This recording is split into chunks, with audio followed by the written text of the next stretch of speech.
তা পাপার স্কুটিতে ওঠার জন্য খুবই ব্যস্ত হয়ে পড়েছি। কারণ কি বলতো, আর আজকে ওর একটা খুব পছন্দের জায়গায় আমরা ঘুরতে যাচ্ছি। কোথায় যাচ্ছি বলতো, আমরা চিড়িয়াখানায় যাব। তো তার জন্য বাসে উঠে পড়েছি। বাসে উঠে তারকেশ্বর চলে যাব। তারকেশ্বর থেকে স্কুটিটা বাপির দোকানে, সাইকেলের দোকানে রেখে দিয়েছি। সন্ধ্যে এমনি কোথাও গেলেই খুশি, আর চিড়িয়াখানা যাচ্ছি, অত কিছু দেখবো বলেছি তো আরো খুশি ডবল হয়ে গেছে। তারপরে দিদি ননাই মা আগে থেকেই তারকেশ্বরে এসে টিকিট কেটে দাঁড়িয়েছিল আমাদের জন্য। আমাদের সাথে দেখা হয়ে গেছে। তারপর আমরা ওভারব্রিজে উঠে পড়েছি ট্রেন ধরবো বলে। আর ট্রেনের টাইম যদিও একটু আগে জানতাম আমরা, কিন্তু ট্রেনটা একটুখানি পরে ছিল ট্রেনটা। তো তারপর সবাই মিলে গল্প গুজব করছি নানা রকম। আর আমাদের গন্তব্য এছাড়াও আর এক জায়গায় আমার যাওয়ার কথা ছিল। অনেক বছর পর আজকে আমি আমার কলেজেও যাব। কলেজে অনেক বছরের একটা পুরনো কাজ বাকি আছে, সেটার জন্যই কলেজে যাবো। মা আমি নেবে পড়বো কলেজে যাওয়ার জন্য। বহুদিন পর আজকে আবার কলেজের রাস্তা, কলেজ যাচ্ছি। 5 বছর পর আমি আবার সেই আমার কলেজের রাস্তায়।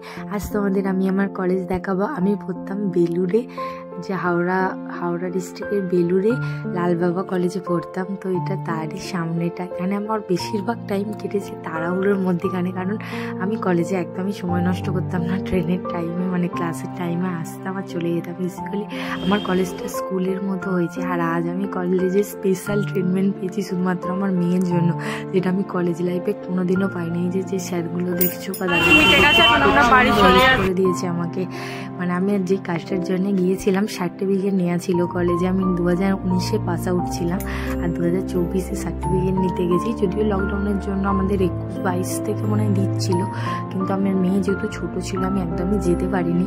তো আমি যেতে আমার লেট হয়ে গেছিলো। কিন্তু আজ আমি ভীষণ খুশি হয়েছিলাম, আমার আসল কাজটা হয়ে গিয়েছিল বলে।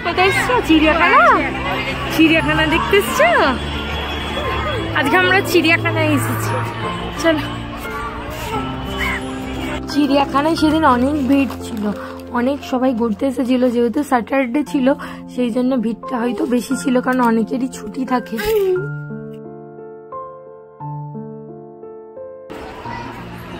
হাই দেখ কুমির শুয়ে আছে। কি ওটা? ওটা কি রে? হ্যাঁ কুমির, ক্রোকোডাইল। ওই দেখ কেমন শুয়ে আছে, দেখেছিস? আসবি? আয় আয় আয় আয় আয়। ওই দেখ, চলো দেখি অন্য কিছু দেখি। হ্যাঁ হ্যাঁ হ্যাঁ খুলে দাও। দাঁড়া প্যাম্পাসটা খুলে দি। বাঘটাকে দেখলি? বাঘটাকে হ্যাঁ এই দেখ কত কাছে এসছে রে।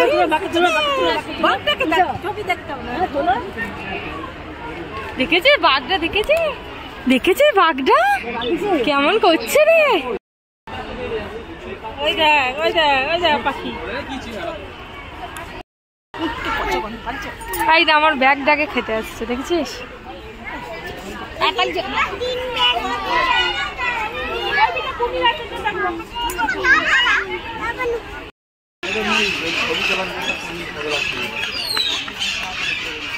কি সুন্দর কিচির মিচির করছে। কত পাখি দেখবে না? কেমন আওয়াজ করছে, দেখেছি?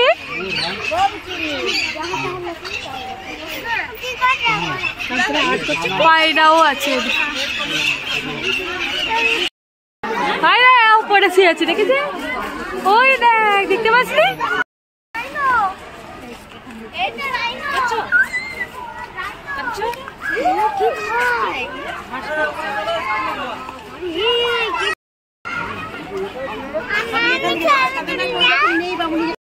হ্যাঁ কোথায় এসছো? চিড়িয়াখানা? কি সুন্দর কালারিং এটা অনেক কি সুন্দর রেড কালার। কি করছে? চুকু চুকু করে ডাকছে। কিগুলো পাখিগুলো কাউকে ডাকছে? কাউকে ডাকছে চুকু চুকু। হেমু কত বড় বড়।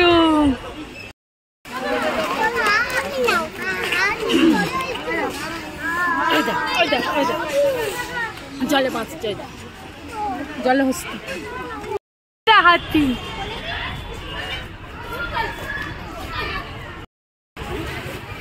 ওই দে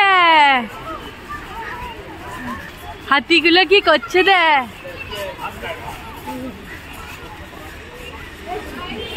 চলে এসো মা চলে এসো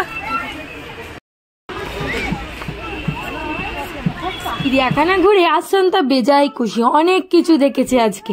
তারপরে মুকুলদা আগে থেকেই গাড়ি এনে আমাদের জন্য চিড়িয়াখানার গেটের কাছে ওয়েট করছিল। আমরা গাড়ি উঠে পড়েছি, তো সবাই মিলে হাওড়া চলে যাচ্ছি। আর একটু টায়ার্ডও হয়ে গিয়েছিলাম, কারণ চিড়িয়াখানায় অনেক ঘুরতে হয়। আর তার থেকেও আজকে সব থেকে বেশি খুশি হয়েছিলাম, আমাদের আজকে দুটো কাজই ঠিকঠাকভাবে হয়ে গিয়েছিল। কলেজে সবাই গেলে অনেকবার দুবার একবার করে যেতে হয় ঘুরতে হয়, কিন্তু আমার মেয়েকে যেহেতু নিয়ে গিয়েছিলাম সেই জন্য দুটো কাজই মিটে গিয়েছিল। তারপর আমরা ট্রেনের জন্য ওয়েট করছি, দেখছি কখন ট্রেন আসবে, তারপর যে যার গন্তব্যস্থলে বাড়ি। চলো বাই বাই।